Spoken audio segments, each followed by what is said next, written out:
अस्सलामुअलैकुम। आज हम लोगों ने क्लास 7 मैथमेटिक्स की एक्सरसाइज नंबर 5.1 को स्टार्ट करना है। हमारे पास चैनल पे 6, 7 और 8 के मैथ के चैप्टर्स अलग अलग प्लेलिस्ट में मौजूद हैं। अगर आपने कोई भी चैप्टर देखना हो तो वो आप चैनल विज़िट करके देख सकते हैं। अगर आप चैनल पे नए हैं तो चैनल को सब्सक्राइब करके बेल आइकन प्रेस कर लें ताकि जैसे ही कोई नई वीडियो अपलोड हो तो आपको नोटिफिकेशन मिल जाए। चैप्टर नंबर 5 हमारे पास रिलेटेड है सेट से, तो हम स्टार्ट करने से पहले थोड़ा सा सेट्स को देख लेते हैं। हमारे पास जो सेट होता है वो well defined collection of distinct objects होता है। मतलब कि हमारे पास जो भी सेट होगा उसमें हमारे पास जितने भी ऑब्जेक्ट्स होंगे वो डिस्टिंक्ट होंगे। हमारे पास कोई भी चीज़ या कोई भी एलिमेंट रिपीट नहीं हो सकता एक सेट में। इसके अलावा जो सेट के एलिमेंट्स होंगे या सेट में जिन जिन वैल्यूज़ को हम इंक्लूड करेंगे या जिन ऑब्जेक्ट्स को हम इंक्लूड करेंगे उनको हम मेंबर्स या एलिमेंट्स ऑफ सेट भी कहते हैं। जिस तरह हम यहाँ पे देखते हैं कि हमारे पास जो नेचुरल नंबर्स होते हैं, नेचुरल नंबर्स हमारे पास शुरू होते हैं 1 से। तो हमारे पास सेट ऑफ नेचुरल नंबर्स जो हैं वो n का एक सेट है जिसमें हमारे पास नेचुरल नंबर्स हैं 1, 2, 3, 4 से अप टू सो ऑन। इन सब नंबर्स को जब हम स्क्वायर करली ब्रैकेट्स में लिख देंगे तो हमारे पास ये सेट ऑफ नेचुरल नंबर्स बन जाएगा। इसी तरह हमारे पास होल नंबर्स का एक सेट है। होल नंबर्स के सेट में हमें पता है कि होल नंबर्स जो होते हैं वो 0 से स्टार्ट होते हैं, यानी कि 0, 1, 2, 3, 4, 5, 6 अप टू सो ऑन हमारे पास होल नंबर्स हैं। जब इन सारों को हम लोग करली ब्रैकेट्स में लिखेंगे तो हमारे पास ये सेट ऑफ होल नंबर्स बन जाएगा। इसी तरह हमारे पास प्राइम नंबर्स वो नंबर्स होते हैं जिनका अपने और 1 के अलावा कोई फैक्टर नहीं होता। तो हम यहाँ पे ये देखते हैं कि सेट ऑफ प्राइम नंबर्स में हमारे पास सारे वो वाले नंबर्स होंगे जिनका अपने अलावा या 1 के अलावा कोई भी और फैक्टर नहीं एग्जिस्ट करता। यानी कि हम कह सकते हैं कि ये नंबर अपने और 1 के टेबल के अलावा किसी भी टेबल में नहीं आते। तो हमारे पास सेट ऑफ प्राइम नंबर्स में हम लोग प्राइम नंबर्स को करली ब्रैकेट्स में लिख देंगे। इसी तरह इवन नंबर्स में हम ये देखते हैं कि हमारे पास 0, 2, 4, 6 जो हैं वो सारे इवन नंबर्स हैं।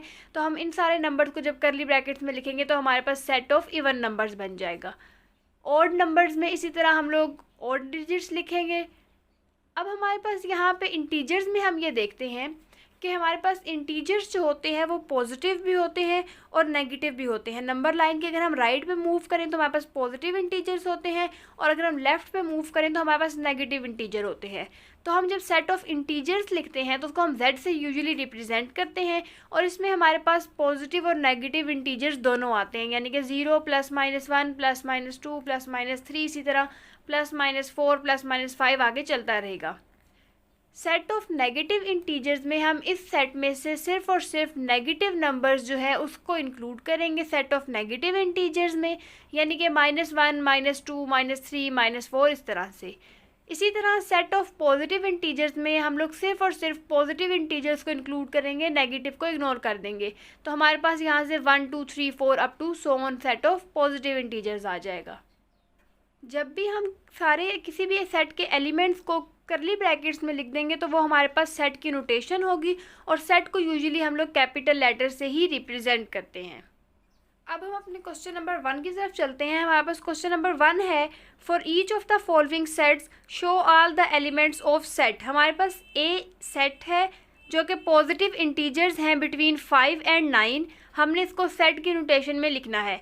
अब क्योंकि ए जो है वो पॉजिटिव इंटीजर्स हैं बिटवीन 5 एंड 9 तो हम इसको लिख सकते हैं कि हमारे पास ए सेट में 6, 7 और 8 पॉजिटिव इंटीजर्स लाई करते हैं। क्योंकि हमारे पास 5 से आगे 6 आता है तो हमारे पास 6 से स्टार्ट होगा और हमने 9 से पहले तक इंटीजर्स देखने हैं तो हम 8 पे जाके स्टॉप कर देंगे। तो हमारे पास सेट ए बन जाएगा +6, +7 और +8।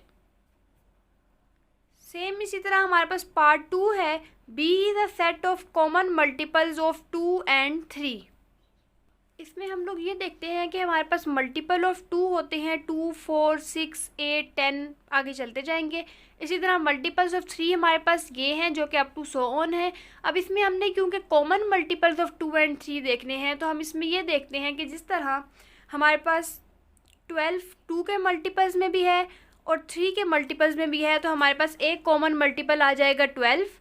इसी तरह हम लोग देखें तो 18 भी दोनों के मल्टीपल में है तो हमारे पास एक मल्टीपल में आ जाएगा 18। इसी तरह आगे हमारे पास 24 लाई कर रहा होगा, जो कि इसमें भी है, तो हमारे पास एक मल्टीपल 24 भी आ जाएगा। 6 भी दोनों का कॉमन मल्टीपल है। तो इस तरह से हमने ये चेक कर लेना है कि कौन से नंबर्स ऐसे हैं जो 2 के भी मल्टीपल है और 8 के भी मल्टीपल है, उनको हम लोगों ने कॉमन मल्टीपल्स ऑफ 2 एंड 3 के सेट में लिखना है। तो यहाँ से हम लोग देखते हैं कि हमारे पास फर्स्ट कॉमन मल्टीपल आ रहा है 6, सेकंड कॉमन मल्टीपल है 12, थर्ड कॉमन मल्टीपल है 18, इसी तरह आगे 24 आएगा और चलते जाएंगे। तो हमारे पास यहाँ से बी सेट आ जाएगा 6, 12, 18 अप टू इन्फिनिटी। जब भी हमारे पास नंबर्स आगे चलते जा रहे हों, कोई एंड ना हो, तो हम वहाँ पे ये डॉट डॉट डॉट से रिप्रेजेंट कर लेते हैं, जिसको हम लोग कहते हैं कि हमारे पास ये इनफाइनाइट सेट है, ये इन्फिनिटी तक मूव करेगा, इसमें नंबर्स गिने नहीं जा सकते, बल्कि इसमें अनलिमिटेड नंबर्स हैं। नेक्स्ट हमारे पास थर्ड पार्ट है, C is the set of factors of 66। C एक सेट है जिसमें हमारे पास फैक्टर्स ऑफ 66 हैं। तो हम जब 66 के सारे फैक्टर्स को करली ब्रैकेट्स में लिख देंगे तो वो हमारे पास सी सेट बन जाएगा। उसके लिए हम ये देखते हैं कि हमारे पास सी सेट आ जाएगा 166 आर 66, 233 आर 66, इसी तरह 322 आर 66, 4 और 5 के टेबल में 66 नहीं आता, और 6 11 आर 66। तो हम यहाँ पे सारे के सारे 66 के जब मल्टीपल्स करली ब्रैकेट्स में लिख देंगे तो हमारे पास सी सेट बन जाएगा। क्वेश्चन नंबर 2 है हमारे पास, for each of the following sets describe the set by listing all its elements. इसमें हमारे पास जो क्वेश्चंस गिवन है, इसमें हमारे पास एक पी सेट है जो कि name of days of week है। इसमें इन्होंने वीक के डेज नहीं लिखे हुए, सिर्फ उसको डिस्क्रिप्शन में लिखा हुआ है। इसमें जितने भी एलिमेंट्स आते हैं उनको हम लोगों ने सेट की फॉर्म में लिखना है। तो फर्स्ट हमारे पास क्वेश्चन है name of days of weeks. Week में हमारे पास 7 डेज होते हैं, Monday, Tuesday, Wednesday, Thursday, Friday, Saturday, Sunday. अगर हम इन सारे डेज ऑफ वीक को करली ब्रैकेट्स में लिख देंगे तो हमारे पास ये पी सेट होगा, जो कि एक सेट है name of days of week का। सेम इसी तरह हमारे पास क्यू गिवन है, कलर्स ऑफ अ रेनबो। हमें पता है रेनबो में 7 कलर्स हैं, अगर वो कलर्स हम लोग करली ब्रैकेट्स में लिख देंगे तो वो हमारे पास क्यू सेट बन जाएगा।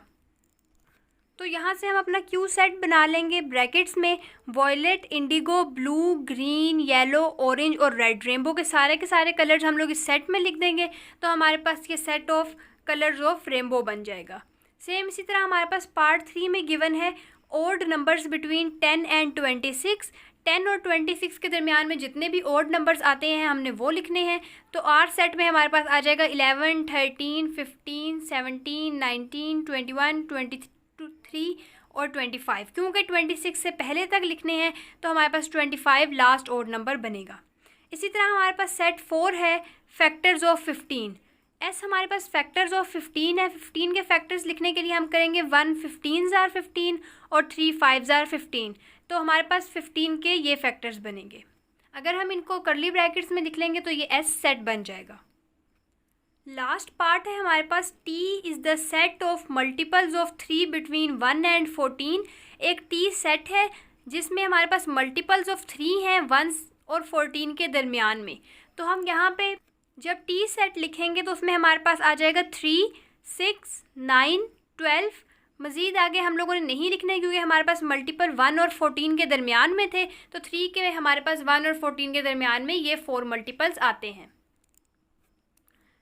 क्वेश्चन नंबर 3 है, if a is equal to 1 2 3 4 5 write down the value of n of a। यानी कि हमारे पास एक a सेट गिवन है और इसमें हमने number of elements of a को फाइंड आउट करना है। इसमें हम जब भी कहीं पे n of a n of b लिखा हो, इसका मतलब है कि हमने जो भी हमारे पास सेट इसमें गिवन है उसके नंबर ऑफ एलिमेंट्स लिखने हैं।